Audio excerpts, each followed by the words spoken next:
সম্মানিত দর্শক, আপনারা দেখতে পাচ্ছেন চট্টগ্রামের ঘাটগড়। এখানে অনেক অবৈধ স্থাপনা ছিল, অর্থাৎ দোকান ছিল, অবৈধ দোকান, যারা অনেক দিন ধরে ব্যবসা করে আসছিল।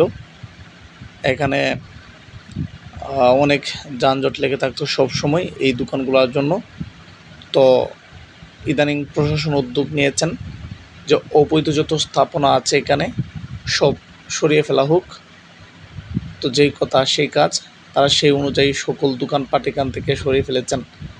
আপনারা এখন দেখতে পাচ্ছেন পরিচ্ছন্ন একটি শহর। এখানে এই যেখানে আপনারা দেখতে পাচ্ছেন অনেক রিক্সা, সেখানে অনেক দোকানপাট ছিল। বর্তমানে এখানে একদম কোনো দোকানপাট নেই। আর যদি দোকানপাট বসার চেষ্টা করে তাহলে তারা সাথে সাথে ওদেরকে সরিয়ে ফেলে।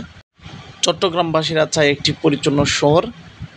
তাই আমাদের একটি অনুরোধ হলো, প্রশাসন যেন এই ধারাবাহিকতা বজায় রাখে এবং অবৈধ কোনো স্থাপনা যেন রাস্তায় বসতে না পারে।